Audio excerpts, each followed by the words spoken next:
Yasuda Nandana Janarang Jinaran Yasuda Nandana Janarang Jinaran Yamuna Tera Vanachari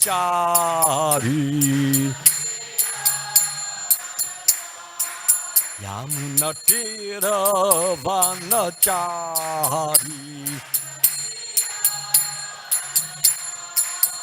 Jaya Radha Madhava Kunja Bihari Jaya Radha Madhava Kunja Bihari Jaya Radha Madhava Kunja Bihari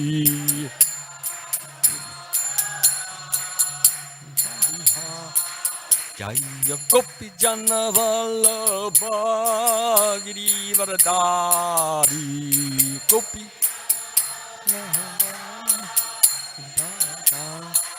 Jaya Gopi Jana Vallabha Girivaradari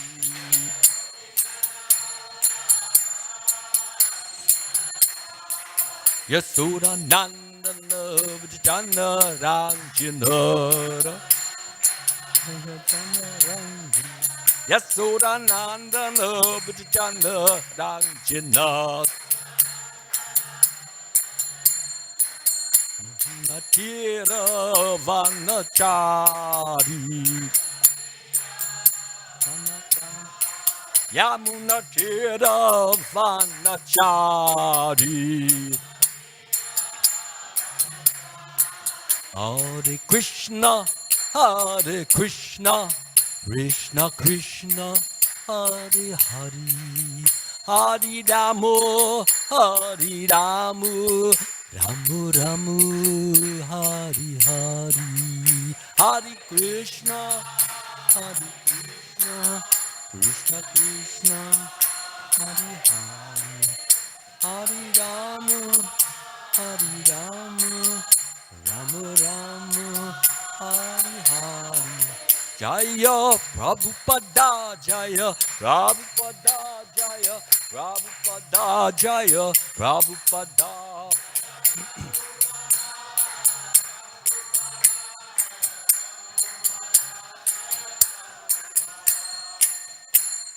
Jayam Vishnupad Paramahansa Purvajakacharya Asatar Sata Shri Srimad His Divine Grace A.C. Bhaktivedanta Swami Srila Prabhupada Ki Jai ISKCON Founder Acharya Srila Prabhupada Ki Jai Anantakoti Vaishnava Vrinda Ki Jai Namacharya Srila Haridas Thakur Ki Jai Prem Sakaho Shri Krishna Chaitanya Prabhu Nityananda Shri Advaita Gadadhara Srivasari Gauda Bhakta Vrinda Ki Jai Samaveda Bhakta Vrinda Ki Jai All glories to the assembled devotees.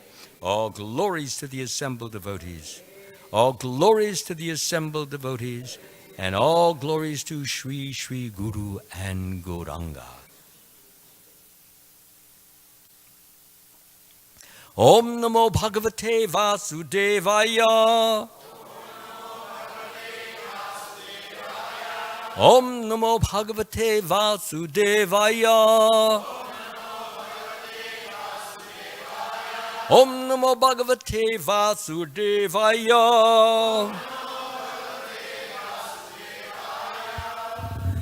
Today's verse is chapter 5, text 21.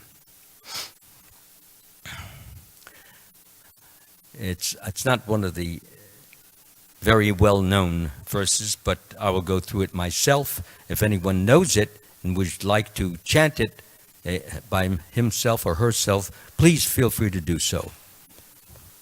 Bayasparshesh vasakatma vindatyatmani yat sukham sabrama yoga yuktatma sukham akshayam ashnute. Anybody would like to chant it? No? You got it? Go ahead. Oh, you got it on your phone. Go ahead.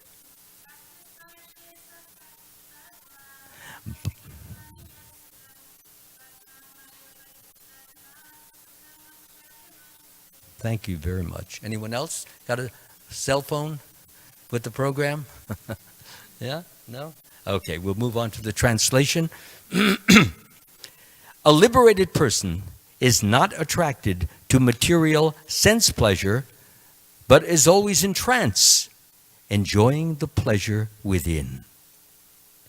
In this way, the self-realized person enjoys unlimited happiness, for he concentrates on the Supreme Lord. Before we get into the purport, I would like to just clarify a few things here. It says a liberated person is not attracted to material sense pleasure. That means the eyes, the ears, the nose, the tongue, the genitals. He's not attracted to these things, but is always in trance, enjoying the pleasure within. So where is that within? It's right in the heart area. So when a liberated person meditates within, he sees Krishna, Shamasundra, right in the heart, in the super soul, who is the super soul of the living entity. So in other words, when one sees the Supreme Lord and absorbs himself or herself in the Supreme Lord and feels the love of the Supreme Lord, feels the bliss of the Supreme Lord, then quite naturally there is joyfulness, there is ecstasy, there is deep inner pleasure. So that's what is being said here, that he is not concerned with the external pleasure, but is concerned only with the, not even his own pleasure, but in looking at, in seeing, and absorbing himself in the pleasure of looking at the beautiful form of Krishna. So, moving on now. The purport. Sri Yamunacharya, a great devotee, sorry.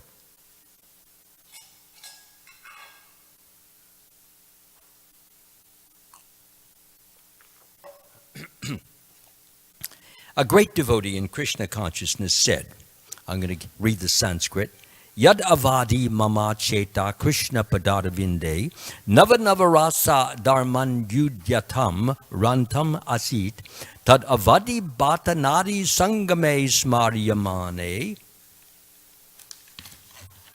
bhavati mukha vikara sushtu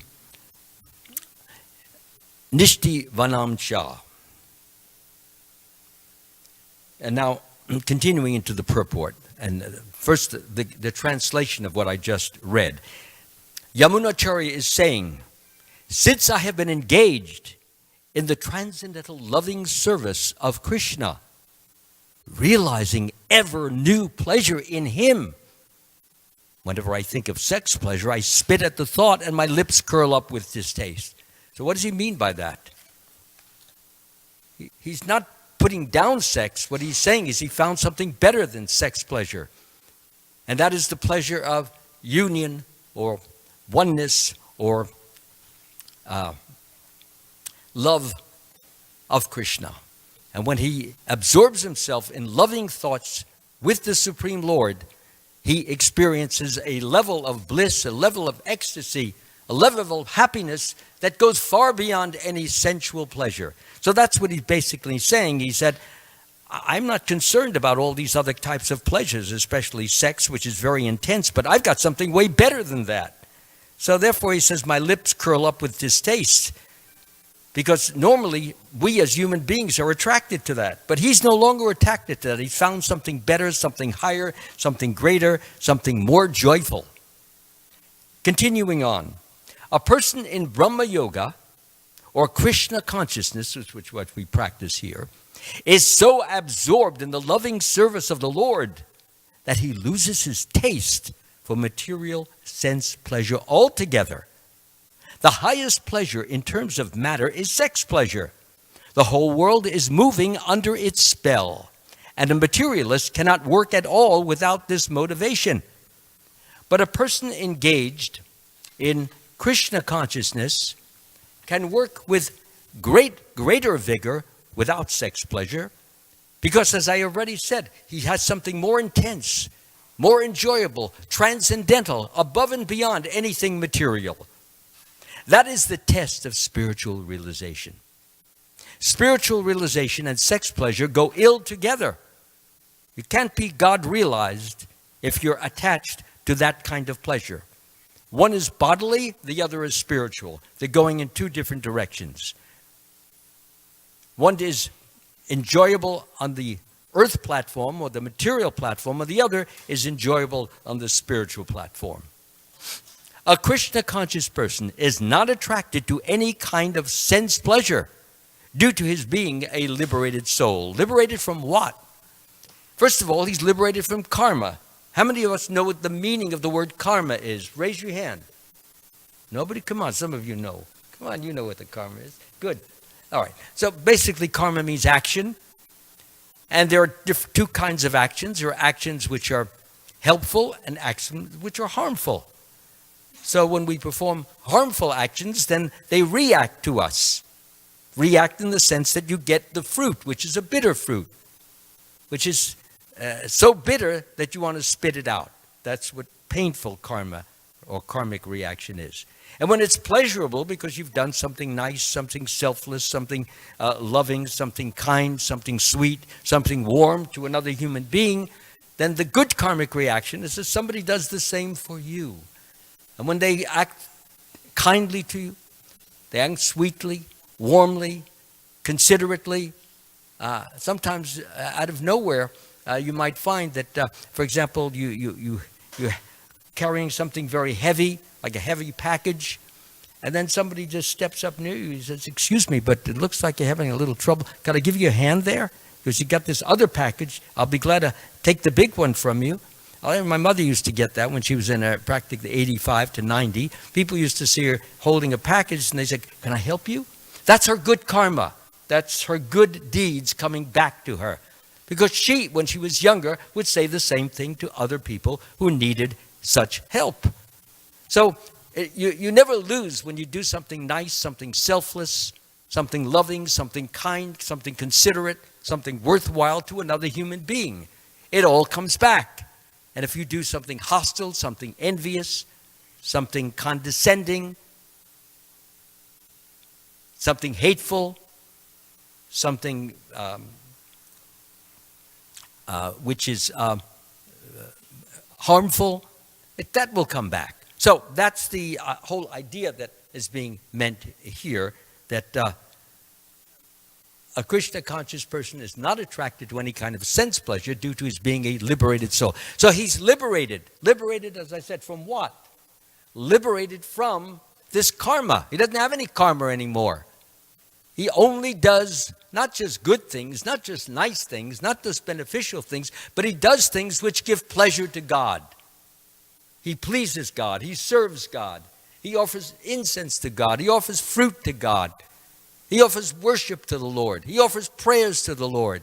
He's always trying to please the Supreme Lord without even concerning himself with any particular result coming back to him. He does it unconditionally, unmotivatedly.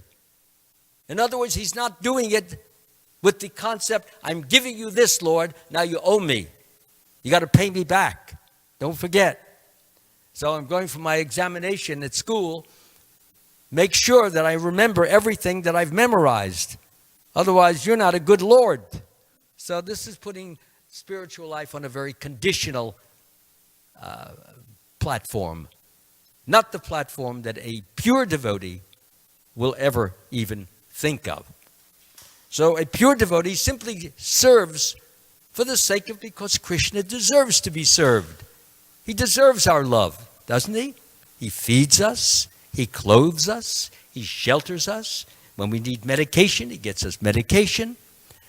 When we even need a friend in need, when we're in need, we need somebody to help us, he gets that too. He permits things to happen. He enables things to happen. And he arranges for things to happen. So our good luck, so to speak, there's no such thing as good luck. It's an arrangement by Krishna.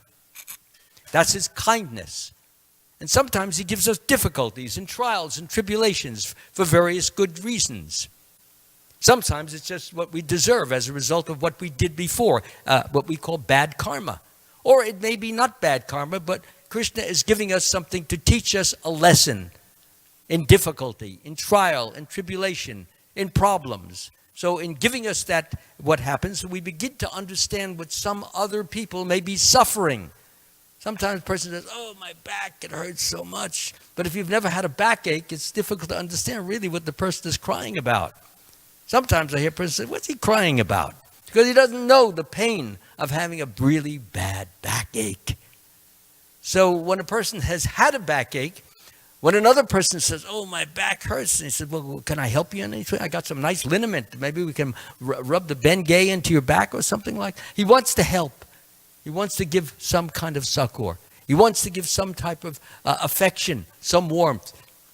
So that's why we are sometimes given difficulties, tribulations, trials, problems, in order to teach us lessons. Sometimes people say, well, I'm doing so many nice things. I'm acting well. I serve the deities. I offer my food to Krishna. And why is he giving me this trouble? I've just explained it. To teach us lessons. We should never think that we know it all now.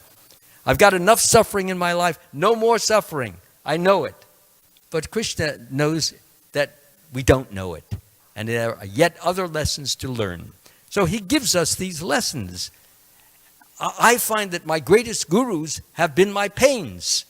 I've learned more from my pains about compassion, understanding, sympathy, empathy towards other living beings. And it prompts me, it compels me, it urges me to want to give help or give some relief if it's within my power or my ability. So therefore, Krishna has very nicely arranges these things, but he also gives us pleasures. He gives us friendship. He gives us books. Speaking of books, this is one of the books I've written, and I hope any and all of you might be interested in it. It's called The Supreme Mystic, and it's a biographical novel about the early years of Lord Krishna. And the cover, it shows Krishna's father, Vasudeva, taking him across the Yamuna River when it was in a fervent, stormy position. And it goes into the pastimes, the adventures of Krishna when he was young. And it shows his many miracles. It shows his many, as I said, his adventures. It showed his many pranks, his mischief. We find out that there's a certain level of God that most people don't have the slightest idea about. That God is actually not only a serious person who recites the Bhagavad Gita, which is the highest philosophy, but he's also a fun person. He steals butter occasionally from his neighbors. He's a thief. But he does it for fun. He does it for play. And when he does it, although he's scolded by the neighbors who he's stealing from, on the other hand, the neighbors like it. Because when they just see him, they look at him, they are so charmed and enchanted by his beautiful looks that on the one hand, they're glad that he came in. On the other hand, it's the butter that they've been churning. So, therefore, it's a conflict of interest, so to speak. So Krishna is quite a fun person. And the book has been written in such a way that you can't put it down because it's written like most suspense novels. A suspense novel keeps you reading. And if it keeps you up reading all night, I'm sorry, but that's just the way it goes. In fact, one of the reviewers mentions just that in one of the first reviews, that you can't put it down because it's suspenseful. You want to know what's going to happen next. And even if you know what's going to happen next, you still want to see the way Krishna deals with it, because in every book, every author may put his own little slant on it. So anyway, the book is available from me if you want. Now, I mentioned that there would be 5 particular practices that Lord Chaitanya recommended as the highest. There are 63 or 64 practices that Lord Chaitanya mentions in the Chaitanya Charitamrita and also in the Nectar of Devotion and also in the teachings of Lord Chaitanya. 5 of these 63 are most important. And I will name them and then I will begin to describe them in a little more detail. First of all, chanting of the holy name of God or the names of God, hearing the Srimad Bhagavatam, associating with devotees, especially serious-minded devotees, persons who really want to know Krishna, who want to go back home to Krishna, who want to serve Krishna, who love Krishna, and just that's all they want, and they are experiencing transcendental bliss as a result of this. So associating with your devotees, which is happening right here. Everyone is associating with everybody. Everyone is radiating. Everyone is emanating some vibration based upon our merits, spiritual merits, based upon our credits, the good things we've done. So we're all sharing each other's vibrations. It emanates, it radiates out. And though we may not see this with our physical eye, it's there. And that's why when you go to the temple and you come to a talk like this, or you engage in the wonderful kirtans and the dancing and chanting, you feel really uplifted because you received that holy, uplifting vibration of love, which is coming from the deities and the devotees. So you're getting it from everywhere. That's why it's good to come to a temple. You can, of course, worship in your home, but it's just you and the deity, which is good. But when you get so many other persons together who are equally interested in loving Krishna, in serving Krishna, glorifying Krishna, honoring Krishna, it's even better. Yes, much better. So, as I have just said, associating with the devotees. Fourth is worshiping the deity. The deities are what we see on the altar, which many may think are just statues, but they are made of marble, but they go beyond marble. How do they go beyond marble? Well, because when these statues are brought here, it is true that God is in every atom of creation. He's in this wood. He's in this metal. He's in my watch. He's in this soft piece of material, in the marble of the floor. He's everywhere, present as Super Soul. But he's only watching. He's only observing. He's not involved in the activity that he's observing. He's just watching. So in that situation, we cannot get any interaction from the Lord between ourselves and God. But the deities when they're brought in, various prayers are said, various mantras are recited, and the whole idea is to invoke the deity who's already in the marble and awaken that deity to participating in our love for him or her. In other words, God becomes a partner with us, as opposed to merely being an observer, a witness. So God becomes a partner in us. How? Well, when you make an offering to the Lord, let's say you take a fruit, take an apple or pomegranate or whatever, and you offer it to the Lord with your heart, the Lord accepts this. And in return, he gives us some blessing. The blessing may be of a material nature. It may be of a mental nature, an intellectual nature, but most likely a spiritual nature in which we begin to feel closer to Krishna, like we want to be nearer to him, we want to serve him more, and we begin to appreciate him more. That's the main point, to appreciate Krishna more and more. And as a result of his blessings, that's exactly what happens. So worshiping the deity, when we offer something to the deity, there's reciprocation. For example, I give you a banana or an orange, so you have it, and then the first thing is you want to offer something back. It's a natural instinct of human beings. So you want to give something back. So Krishna is the same way, but he gives 10 times more, if not 100 times more, than what we give him. So we should never think that he owes us anything. Actually, he's always giving us much, much more than we can ever give him. Actually, Krishna doesn't need anything. He has everything. He's always joyful. So, worshiping the deity is, it brings bliss, it brings joy, it brings happiness to us. Because the deity, in effect, in appreciation for what we are giving, what we have given, he reciprocates. Reciprocate means he gives back.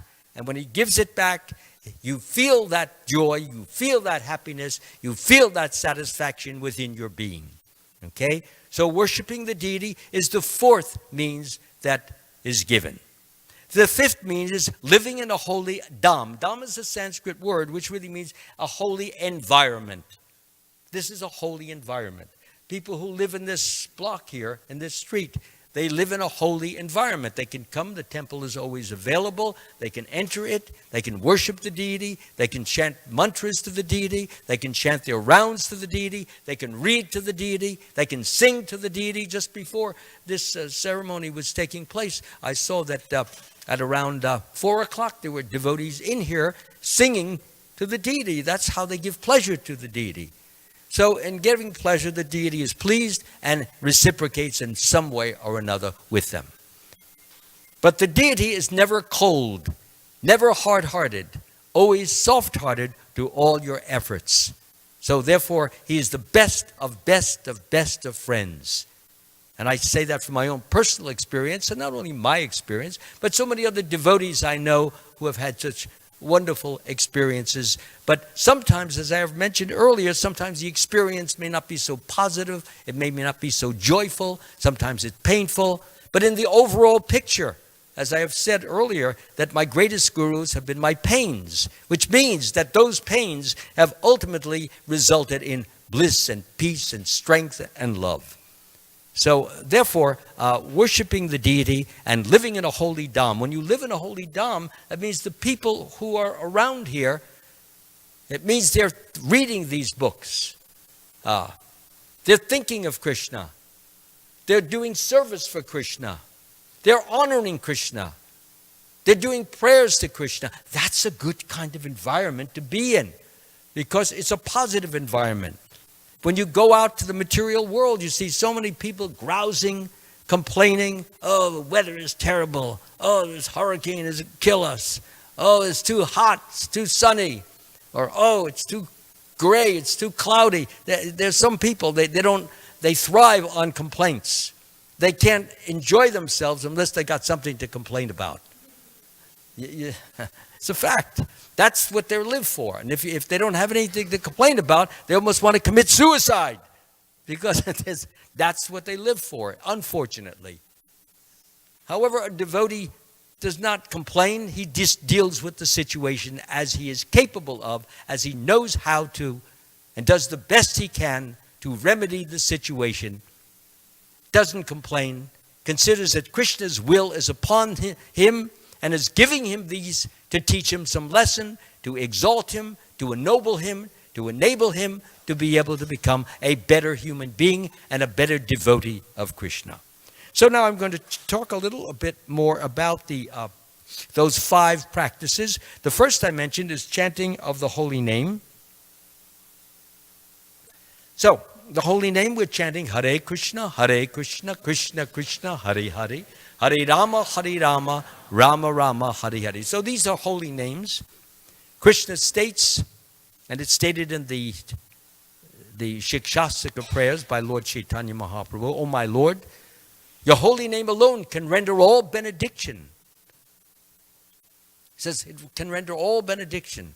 That means that by chanting the name, we associate with Krishna.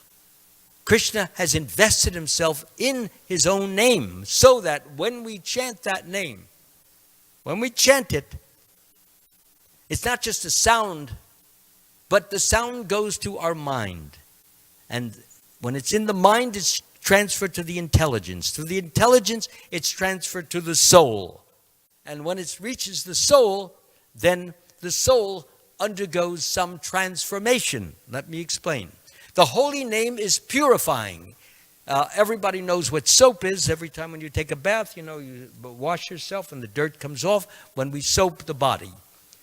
Similarly, when the soul is soaped, not cleansed by the holy name, then the soul has a covering like a cloud over it. This cloud is known as the material energy, and it consists of 3 modes: goodness, passion, and ignorance. And those are the things that cause us to have anger and lust and greed and envy and gluttony and sloth and laziness. All these qualities are the result of these 3 modes acting upon us and causing us to act. So the modes, they affect us. Now, if we can overcome these modes, or stated another way, I said that there was a cloud. That cloud is the modes of nature. When the cloud is on us, we're acting in a certain way. If the cloud is removed, then the soul is completely free of those modes, free of material energy. So what we have then is when this mantra, this Hare Krishna mantra is recited, it's like soap, and it begins to wash away this cloud of ignorance, this cloud of materiality.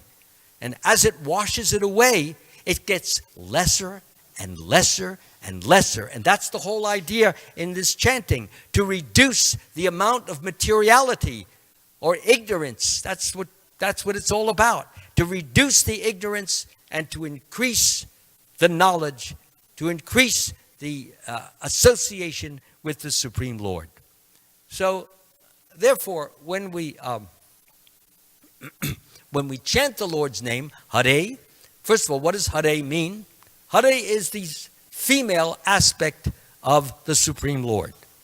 When Krishna wanted to, first of all, Krishna is male, but he's also female. And when he manifests the female aspect of himself, we have Radharani. And the only reason he manifests that is to increase or strengthen or intensify the bliss that he already has. He's always blissful. And any devotee who is free of the modes of nature is also always blissful. But that bliss can be intensified, strengthened. And so what happens is that Krishna manifests himself, and that is known as that particular potency. But that potency is known as Radha or Radharani. It's called the pleasure potency. So when the pleasure potency is manifested, that is known as Radharani, and that pleasure potency is considered to be the greatest devotee in existence. Lord Chaitanya mentions this. He said, Lord Krishna mentions this. There is no devotee greater, higher, better, more in tune with my needs than Srimati Radharani. So therefore, she has come, or she is manifest for the prime purpose to increase or to give Krishna various kinds of pleasure through selfless devotional activity. By service, she can cook as no one can cook. She can play music as nobody can play music. She can recite, make up poetry, recite it. So that gives Krishna a lot of pleasure. And because it gives him a lot of pleasure, he especially favors her and anyone whom she favors. So if you can get the good graces of Srimati Radharani, you automatically get the good graces of Krishna. If Krishna is ignoring you, disdaining you, neglecting you, being indifferent to you, then go to Srimati Radharani and complain. He said, please, all I know is I pray, and he's like he's not even there. Please, you're a female, you have a soft heart. You know what I'm going through. So I'm begging you, please help me. I'm asking, so that I'm having trouble every morning getting up at, 4 o'clock in the morning. I keep oversleeping. I need some help from Krishna. Can you ask him to please wake me up and get me up and make me stay up instead of the grogginess and then I fall back to sleep? So Srimati Radharani, she doesn't even have to ask Krishna. She'll do it herself. She's so kind and sweet and loving. So, anyway, so the point is that Srimati Radharani, her business is to, she will plead on behalf of devotees. And if Krishna hears from her that such a devotee is having difficulty, and Srimati Radharani is, I'm going to be talking about this on Tuesday morning, by the way, because that's the appearance day of Srimati Radharani.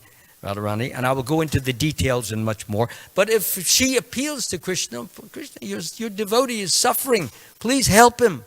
He cannot resist her effort to remedy the situation. He's totally controlled by her. You say, how can God be controlled by anyone? Pure love controls God and nothing else. You can't buy your way. You can't say, okay, Krishna, I'm going to the temple. I'm going to give $10,000 right now. Can you help me out now? That's not the way. You can't buy his attention. You can't buy his appreciation. You can't buy his gifts or anything.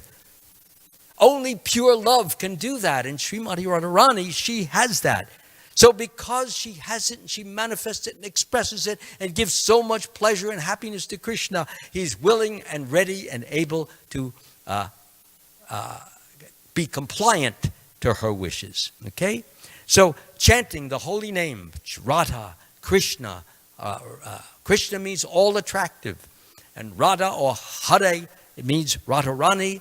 And Rama means that which is pleasurable. So therefore we chant this name with the idea of unifying ourselves, associating ourselves with Krishna. Because as I said, he is in his name. And as soon as you chant his name, you begin to associate with him. That means you associate with his eternality principle, knowledge principle, bliss principle. We associate with that. We associate with his opulences of beauty and wealth and strength and fame and knowledge and renunciation. All these come to us by association. If you chant the word mango, mango, mango, you don't get the taste of mango in your mouth unless there's somebody here who's got some powers to do that. Anybody? So if you chant the word mango, you just get the word mango. But when you chant the name Krishna or Rama or Hare, then the vibrations of these great, great personalities become slowly but surely a part of our being, and we manifest those qualities that Krishna himself manifests, but he gives to us in friendship and in appreciation. Okay? So much for chanting the holy name. Next thing is hearing the Srimad Bhagavatam. Srimad Bhagavatam is one of our great scriptures, considered one of the best of the Puranas. So we have classes here every morning. We have classes every morning at 7:30. And you can come to those classes. There's no charge. We don't have somebody selling tickets outside. In some places you go, you can't get in unless you give $20 or something like that. These teachings were given to Prabhupada freely by his spiritual master. They come from God, so we don't charge for the teachings. We give it freely because we want everyone to become God conscious. We want everyone to love Krishna. We want everyone to get the blessings of Krishna. So why should we charge? That puts the whole thing on a conditional basis. In other words, unless you pay me, you don't get any Krishna. Who can love a person like that? It's pure business. It's pure commercialism. It's merchandising. And we are not like that. So that was one of the things that attracted me to Srila Prabhupada, is that he would just come. I had a previous teacher that if you wanted to talk to him, for 15 minutes or 20 minutes, you had to come up with a $20 bill. Well, after a while, I got tired of that. And I decided there's something better. And I saw that Srila Prabhupada was that something better. So reading the Srimad Bhagavatam, hearing the Bhagavatam, or the Bhagavad Gita, you can come in the evening. We have classes every evening at 7:30, and listen to the Bhagavad Gita. Or you can listen to a narration of the Bhagavad Gita. My narration, if you go on my website, you'll see you can listen to the entire Bhagavad Gita free. I let people listen to that, although people they can buy it also and pay for the cost of the discs or whatever the difficulties were in producing it. So it's on my website. You'll see that. $10 Bhagavad Gita, free. Everybody can listen to the Bhagavad Gita. So it's there. And the Srimad Bhagavatam, if you miss the class in the morning, if you go on lalive.us, later on, click on it, you can get it later on. Or even 3 days later, if you go on, not lalive.us, but YouTube, and type in the date, LA Temple, you can get it then. So what I'm saying is that there's no excuse for any of us. We can get the Bhagavatam. And for those of you who want to have a copy of the Bhagavatam, I've recorded the entire Bhagavatam here. Two discs. It used to be on 64 tapes, and you used to have to pay $240 for it. So now you get it practically almost for free at $25. It's the same thing, everything there. So please avail yourself. It's there. You can put it in your car. You can change it into a USB and play it there. Play it in your computer. The main thing is to use the time profitably, spiritually. And you can do that by listening to these wonderful words of that Srila Prabhupada has given us, these translations. And by so doing, we become, remember I talked about the soap, how the soap cleans the dirt off the soul, the clouds. This helps. Chanting the holy name is cleansing. Hearing the Bhagavatam, cleansing. Associating with devotees who are leading a pure, spiritual, loving life, purifying. So next thing, associating with devotees. I don't think I have to tell any of you about that because you're all here because you appreciate, you value, and you're grateful for devotee association. And when you are grateful and you thank Krishna for that, you say, thank you for giving me a place to go where other people who love you or striving to love you are, and I can take the benefit of their holy association. I am very, very eternally grateful for that benediction. So when we do that, then Krishna is very pleased. Instead of us taking things for granted, thinking, I'm so great, I'm so wonderful, I'm so glorious, I deserve it, I'm entitled to this. No entitlement. We've all committed so many offenses against the Lord that we cannot even count them if you go back life after life. But Krishna doesn't care about that. He only cares about what we do now, what our attitude is now. And if we have the right attitude now, and we're trying to develop pure love for the Lord through loving devotional service, then the result of that will be that Krishna will bless us, and the result will be more and more devotee association who will prop up our spiritual life, help us to become more spiritual. Yeah, so the next thing is worshiping the deity. Well, I've already mentioned that God is within the deity, and he is a partner. He is projecting his love out. When I come into the temple every morning, at 4:30 we have a ceremony. The first thing I say is, thank you for allowing me to come in.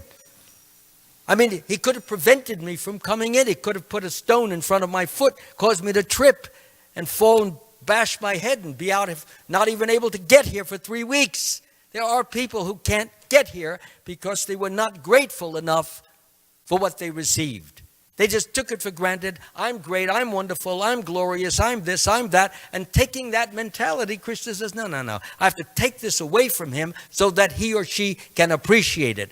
By separation, by distance, we tend to appreciate things. When we have a loss of something that we used regularly and now we don't have it anymore, we sometimes say, oh, wow, I needed that. It was really important to me. And I just took it for granted. So when we have that mentality, then Krishna continues to give more to the devotees so that they can have what they need for the advancement of their spiritual life. So, okay, worshiping the deity. So when worshiping the deity, we offer our hearts. We thank the Lord for allowing us to see him. We thank the Lord for enabling us to even worship him.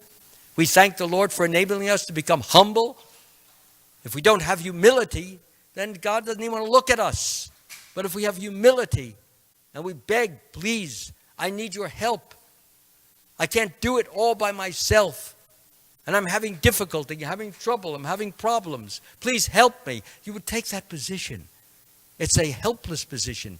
And Krishna says, in all activities, he says, just depend upon me and work always under my protection. In such devotional service, be fully conscious of me.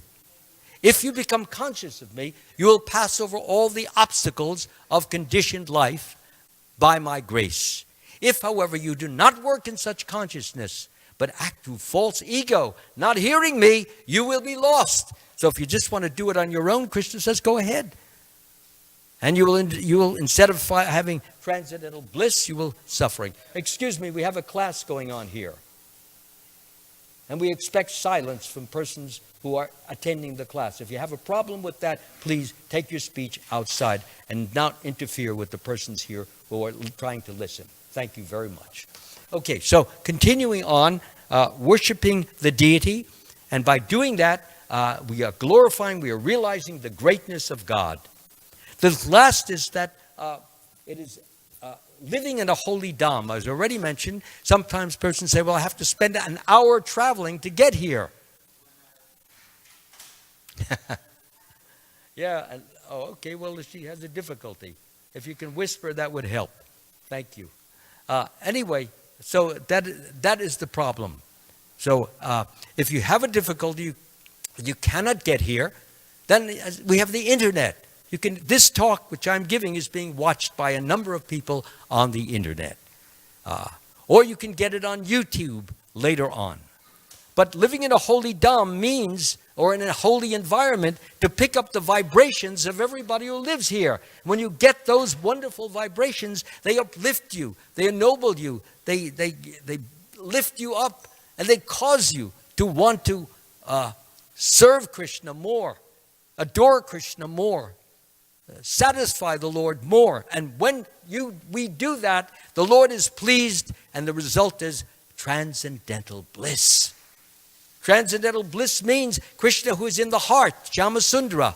And what he does when he's in the heart and he feels your love, he reciprocates and injects his love into you so that you feel his love. And when you feel his love, or we feel his love, it transforms us into a blissful, happy, fulfilled, super satisfied human being, as opposed to simply a materialistic being looking for pleasure externally, having it for a few minutes and then losing it, and that's the end of it. No, what we want is constant, enduring, unbroken pleasure. Pleasure which is from the soul, which is from the super soul, which comes from the transcendental realm as opposed to the material realm. Pleasure from the material realm is here today or here for 1 minute and gone the next minute. No, we all want to keep enjoying continuously. That's our nature. And the only way that can be satisfied is by pleasing God, satisfying God, offering to the Lord, reading about his things, listening to the Srimad Bhagavatam. And I said, anybody who would like this, please let me know. Or you can go on my website, Amala-bhakta.com, and they are orderable over there. So, therefore, I've given the 5 different means: chanting the holy name, hearing the Srimad Bhagavatam, associating with devotees, worshiping the deity, and living in a holy dham or holy environment. If we can try to include all these 5 in our lives, it's hard to imagine, but day by day, little by little, step by step, we will find more and more of this transcendental bliss becoming a part of our consciousness. It's a natural, actually, transcendental bliss is our natural state, but the cloud, remember the dirty cloud? That's preventing us from experiencing that higher consciousness. Once the cloud is finished, we can associate directly with Krishna. But with the cloud here, all we do is associate with matter, and matter only gives us temporary pleasure. So I want to thank you all very much for listening. It's been my pleasure to share this with you. And if you have any questions at this point, please feel free to raise them now or ask me now. It has to pertain to this class here. If it's something different or something political, what Donald Trump is saying yesterday, please, I can't handle it. That's not for me. It's not my field. Okay, so are there any questions that anyone would like to ask? Yes, please, go ahead. If you could come maybe a little bit closer. It's sometimes difficult without the microphone. Maybe we have a microphone? Yeah. Yes. Hare Krishna. So we are in the mixed state of consciousness.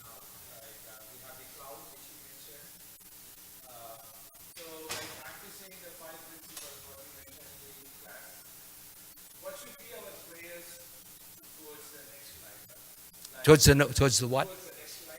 Next life? Go back home. The prayer should be to go back home, back to Godhead, or it should be like I should be a devotee in the life I wake up. In other words, you should either come back to this world as a devotee, or you should go back home, back to Godhead. Which one is best? Actually, neither, and I'll explain.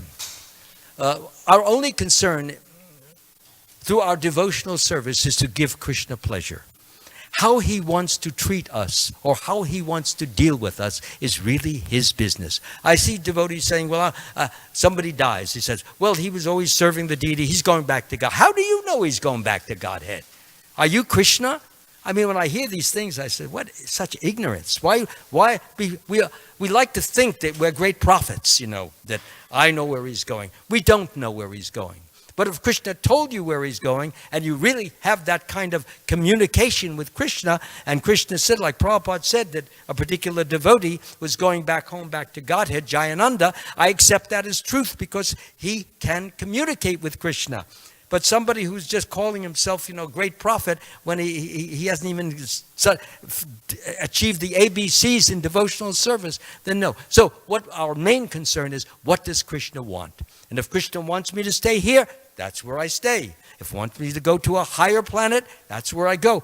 But my main thing is never, oh Lord, never let me be without devotional, loving service to you. Because even if you send me to hell to try to wake up some of those horrible people down there, that's fine, as long as you give me that as service and don't let me forget who I am, why I'm here, and who you are, and that my business is to serve you lovingly and eternally.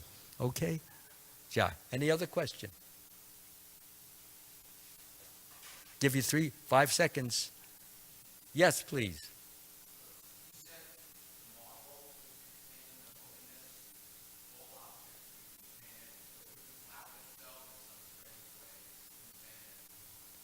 Well, I use the idea of a cloud, that is what we call material energy. Material energy is under the control of Krishna. Okay? So when you say material energy, well, yes, this floor is material energy. So it contains Krishna. But Krishna is not manifesting. He's not acting. He's just observing. That's all. Krishna is in the heart of everyone. But most persons, he's just observing. He's not acting. He's not participating. For him to participate, we need to begin the life of devotion to him. And therefore, he then becomes a participant in our life and helps us, enables us, aids us in coming back home to him and experiencing real, true, enduring, unbroken bliss. Okay? Anybody else have any question? Yes, please. You're going to have to come closer because you have a type of voice which is on the lower. I can't. You got to come right here, please. I'm not trying to embarrass you, but I want everybody to hear your question, and it sounds like a good one. Sit right here and speak slowly. Go ahead. If we are allured by the material energy, Yeah. what should we do to bring our determination back to devotional service? Okay. So the question is, if we are allured by the material energy, what should we do to bring ourselves back to devotional service? Well, Krishna is above material energy. As I have already said, actually I've given the answer in the course of the talk, but I'll give it again. The main thing is we have to, as Krishna said, in all activities, just depend upon me. So if you forgot to depend on Krishna, you ignored him, you became indifferent to him, you neglected him, and you fell into some maya, and you got into some trouble. Okay, but now you realize, wait a minute, I should have been attached to Krishna. I should have been depending upon Krishna. I wasn't doing that. So it doesn't mean that all is lost. So you start depending. My Lord, I'm so sorry. I should have been thinking of you. I should have been depending on you. I should have been having you in my mind. And then I would not have been allured because you are stronger than the allurement. The allurement is material energy. But you are spiritual energy, and spiritual energy is far more powerful. You control material energy. So if I would have you in my mind, then you would easily help me resist the temptation and forget it. That is our problem, forgetfulness. That's why we're in this material world, because we have forgotten Krishna. As soon as we remember him constantly, consistently, always, the result will be that we become more and more Krishna conscious. We will be less and less tempted, less and less attracted to lower material objects or things or places which are all going to pull us down. And rather we will be attracted to things which will lift us up, as I have mentioned, in living in a holy dham or a holy environment. Okay, does that answer? Anyone else have a question or comment? Or if you want to tell me I'm a horrible speaker, that's okay. I'll accept it. Doesn't matter. I mean, some of you may be not exactly liking what I say, but we don't hold any punches. That's our philosophy. Take it or leave it. If I haven't explained it well, I'm always ready to do that so that everyone can understand it and apply it and use it and become better for it. Okay? So if there's no more questions, again, I thank you all for coming. It has been my pleasure, my privilege to share this with you. Please share whatever you have gotten with others. If you're interested in my book, please let me know, or the Bhagavatam. There are plenty of many of my narrations of all of Srila Prabhupada's books. Take advantage of them. May God bless you all. Hare Krishna.